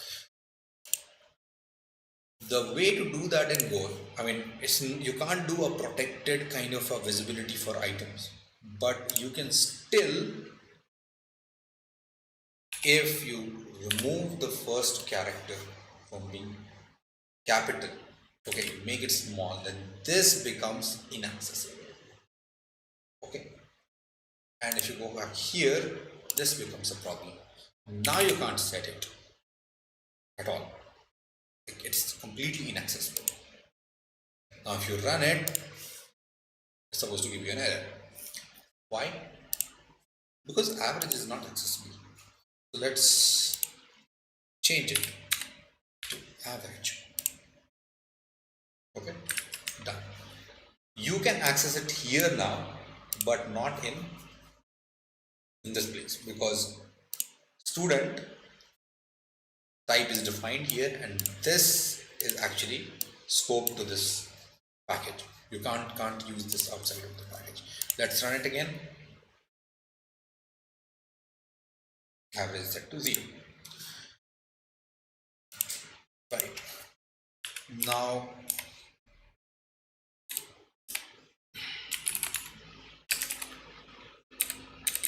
let's create a function to calculate average. Okay, takes a student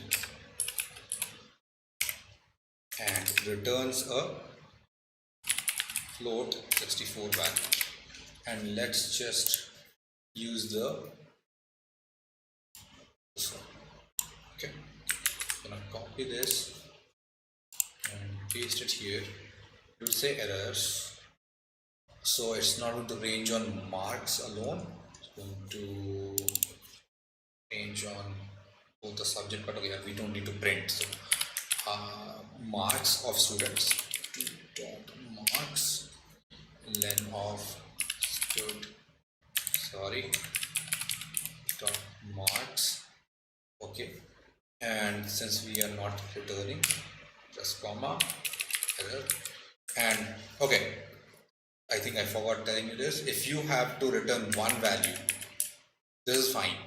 But if you have to return two values, you will have to put a parenthesis around all the values that you want to return. Not doing so is basically a syntax error. Okay. Now you have got calculate average. So let's set some marks for this person. So let's say marks. Okay. And you have got a map of string and int, and I need to set values. I'm just going to reuse this. Okay, or I can just set the named marks over here.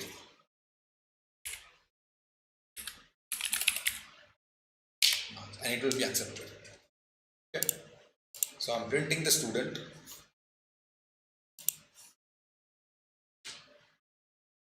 Average still 0 because we did not calculate the average. So student dot calculate average for stud1, right? And it returns two values. What are the values? Float 64 and error. So you can say average and err, right? And say if err is not equal to nil, then printf student average calculation gave error, and do this \n, and let's say stud dot name, stud1 dot name, and you've got the error. Okay, this is nothing is new on the left side. So run this. Okay, but why am I getting the average as 0? Is it returning 0? No, it's returning average marks even with the error, right? So we have to fix a couple of things. We need to allocate the average back into stud1.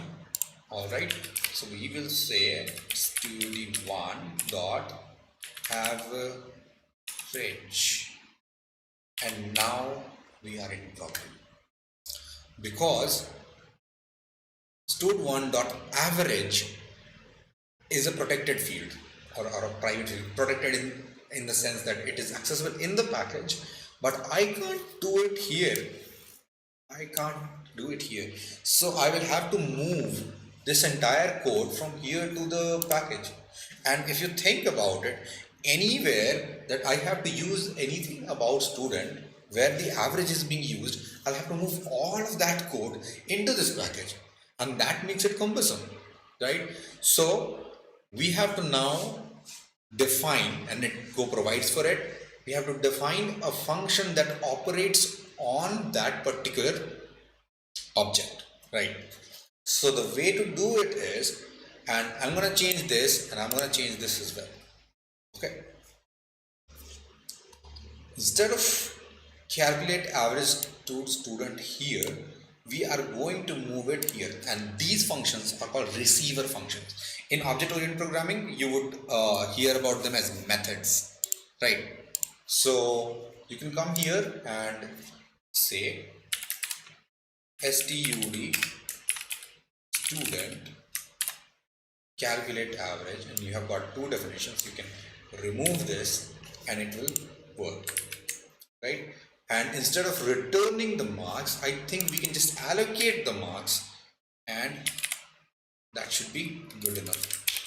Now we only need to return one error. So instead of doing avg marks, I am going to say stud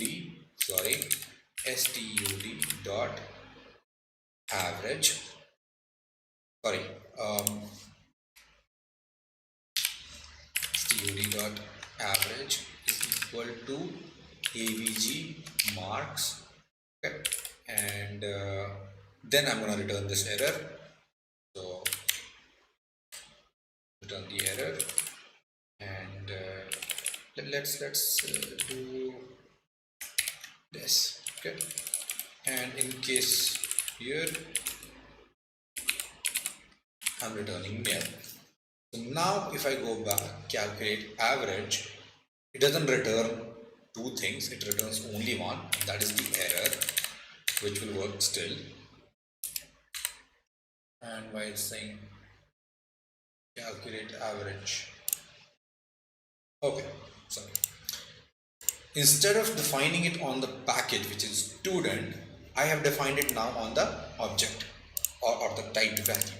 So you'll have to do stud1, okay, and here nothing, right? We remove this. So now if I print the student, I should still have the average and the error.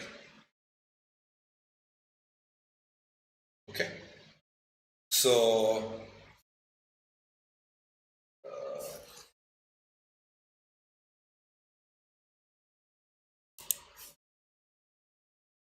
print student student this average calculation give error, and okay, the average is 83, so it's not going to give you an error. But if I change the value to, let's say, 1087,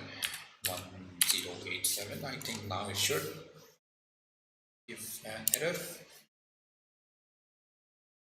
Yeah, average is more than 100. So you have the error over here, and you have got print student which is working here. But now the print student with stud1 doesn't look that good, so let's change that as well. We will say third student, right, and we will delete this, and it should work. Undefined student dot, okay, sorry, one, this will go away, and you print it, and you have got the error and the average. Wait, but the average should be set to 283 and set to 0, right? Why? Because this works with student and this also works with student. What it needs to work with is the pointer of student.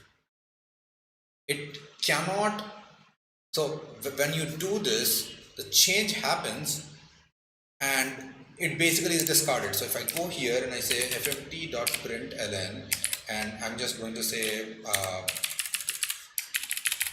okay, and do a stir dot average. Let's see what it prints.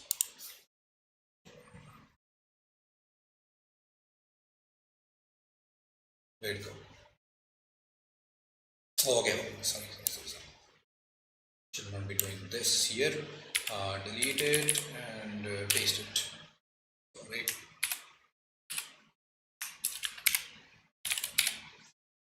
Okay.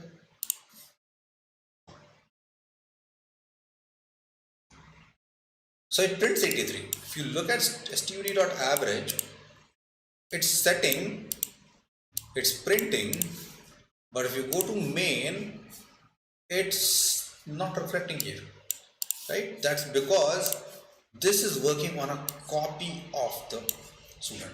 Now, this is, if you are here, how many people are here? Most of them are not here. Okay, fine.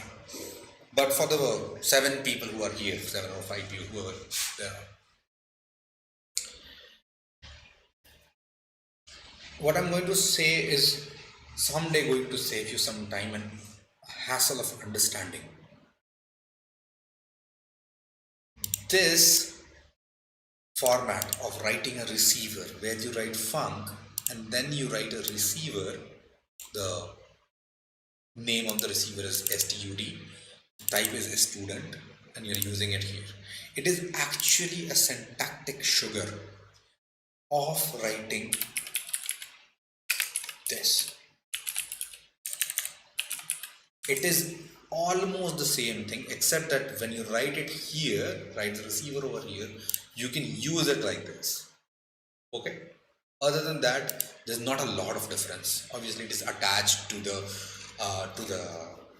type variable and so on. That becomes a part of the syntax. But semantically, the way it works, I mean, if you remove this and you change the call, just how we did a few minutes back, it will still work, right?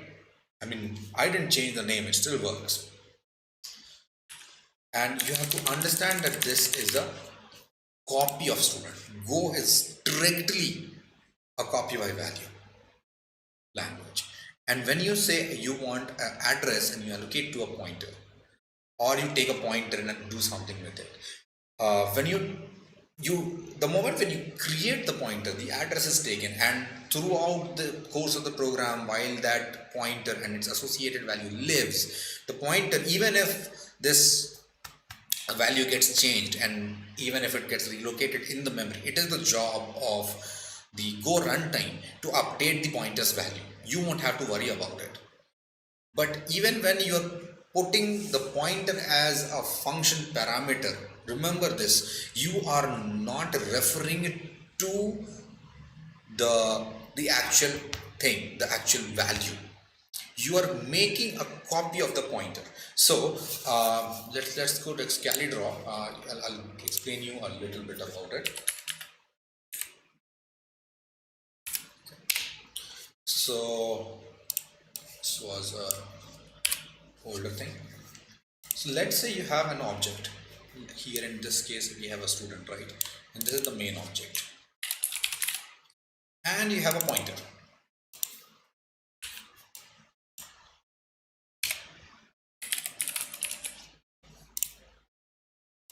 Right? This pointer is basically pointing from here to here. Right? If you copy, reallocate it, it moves somewhere because you did something with the object. Go will delete, I mean, eventually delete, since it's garbage collected, the previous reference, and it will update the pointer to point to the new object. This happens effectively. But when you are actually doing the pointing, okay, let's say you create a function. Okay, let's create a function.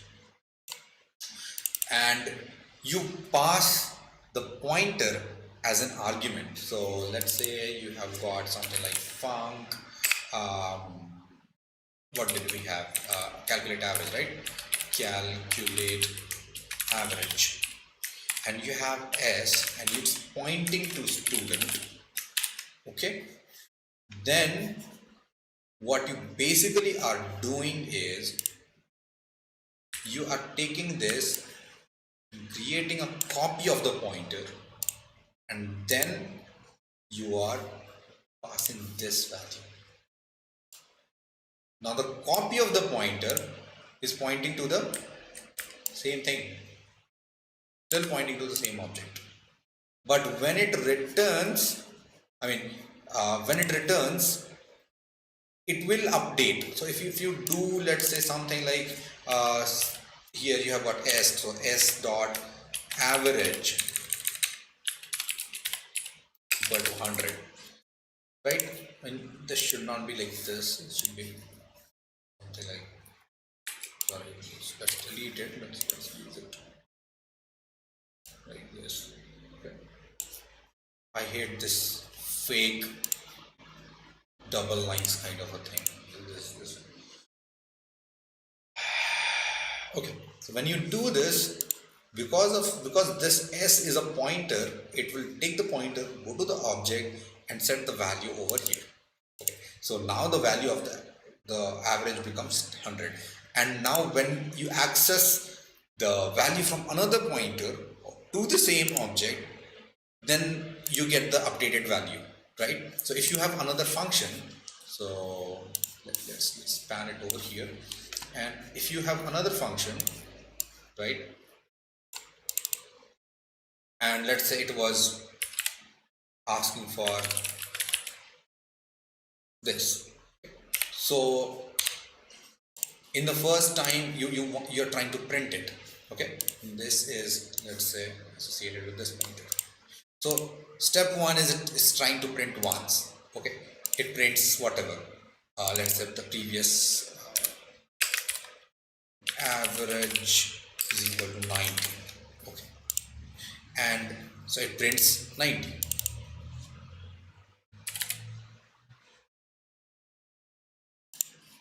And I think I should just get out of here, put it here, put it here, and let's say we have a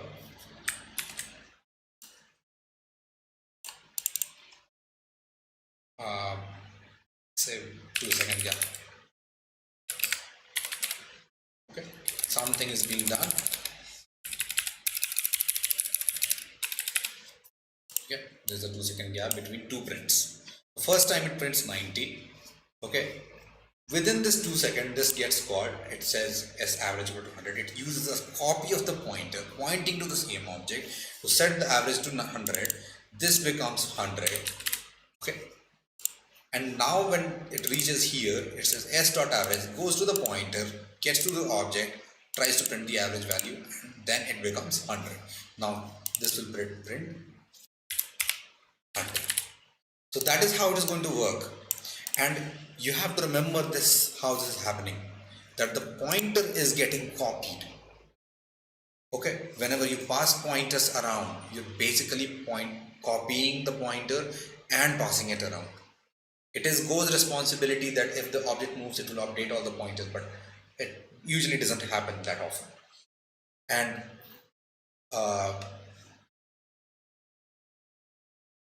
if you move this one from here to basically here, it works the same way, because like I said, that this format is a, one second, C and V, these two are nearly the same. Okay, so if you have a let's say something, let's say you have a message which is a string, and you wanna write it here, message which is a string, these are nearly the same. I think they're equivalent. Okay, so whenever you are writing the receivers as pointers, okay, Remember the semantic. This is the flow. So there is one very interesting use case that will happen if you go a little bit advanced into Go. And the use case is, I don't know how much useful it will be at this stage. If you are operating with, um, you know, pointer receivers of a type, and you think that you can create an object and then write another function which will populate that object, then it never works if the initial thing that you supply to this function call is a nil pointer, because it doesn't have an allocation. It's pointing to nil. You just copied a nil pointer and you're trying to access variables inside a nil object. I mean, nil pointer is pointing to nothing, so it can't access that object. It will say, dude, I don't know. I mean, there is some error, but it will be eventually fail. This happens, and this happens at times when you really think that it's going to work, because it's after all a pointer, right? Pointers in Go don't exactly function like pointers in C. You have to understand that. Did you guys understand what I just explained here? How do we add optional fields in a struct? You don't have optional fields in a struct. There is no optional.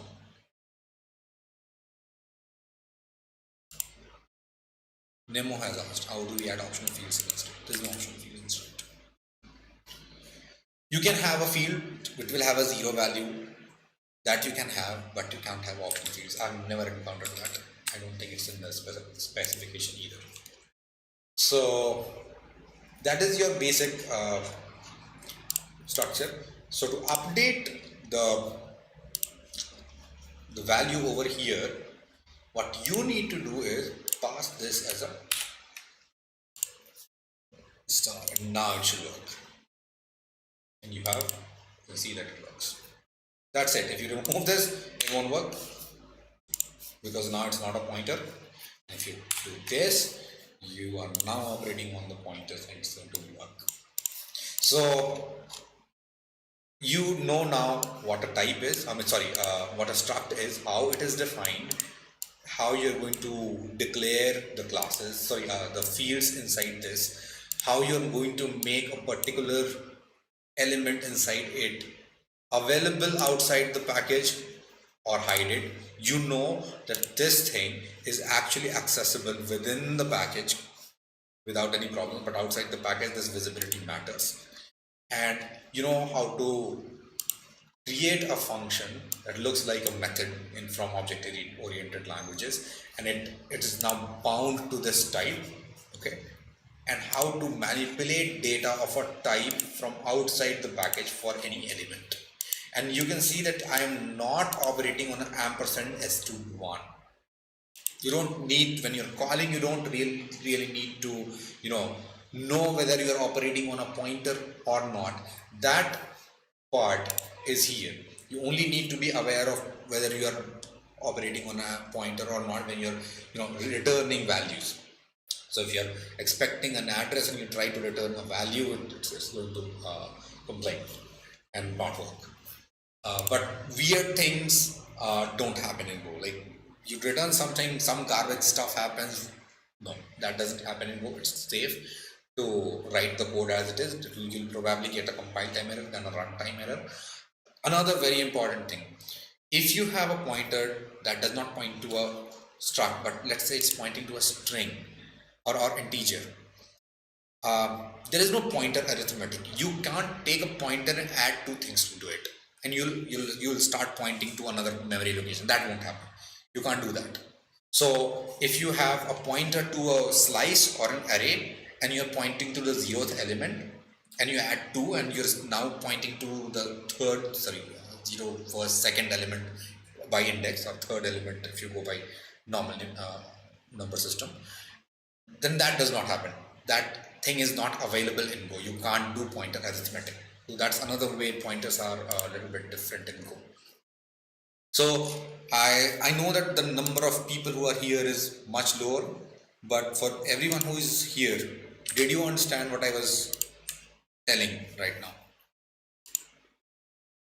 Because I think I'm gonna end this. We have been at it for last almost 3 hours, 2.5 hours at least. I'm quite tired right now, so we'll continue with this later on.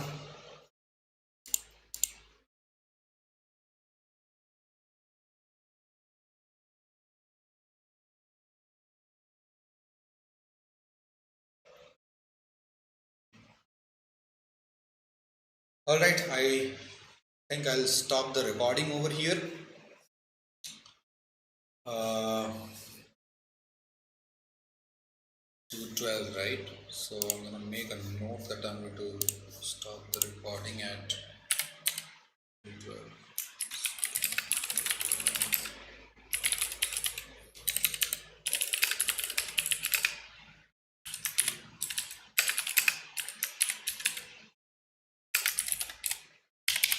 Okay. Okay, now we can. It was lot in the session. Tell me what's lot in the session. Tell me what you're not understanding. Maybe I'll be able to tell you something.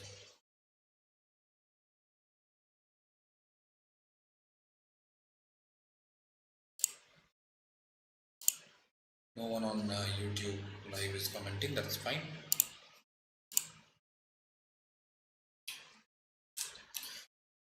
Till struct got to watch pointers part again.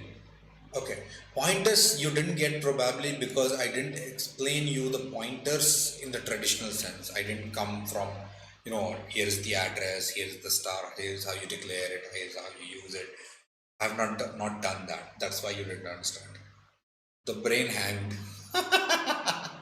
I'm sorry for making it so long.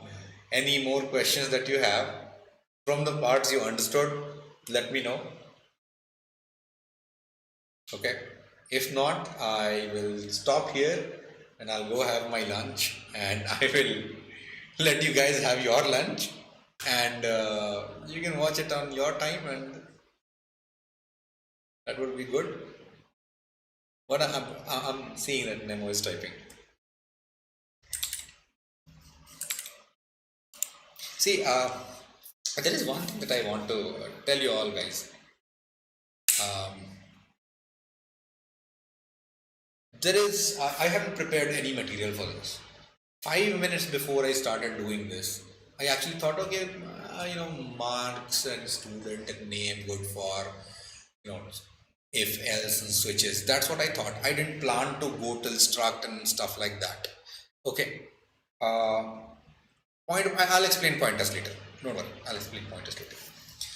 But I have not prepared for it. So you won't get the finesse that you see on a Udemy course because they're all prepared. They have all like gone through all of the thought process of okay, here is how I'm going to talk about if else is here is how I'll introduce struct. Here is how I'll introduce the pointers and so on. I just go on typing and I go on explaining to you. Okay, so probably there will be some hiccups compared to someone who has prepared the entire course material or something. I think I should do it too. I can see the gap that some of you guys are not able to follow. So next time I will try to keep it as linear as possible. I tried this time as well. And well, thanks for watching. Thanks for being there. It means a lot to me. And I'll cover some of it once again so that you don't have to like worry about what went over your head. All right. Hello. Nifi and Nemo. I'm gonna stop the stream. I hope it is as much useful to other people as well. All right. Thank you guys.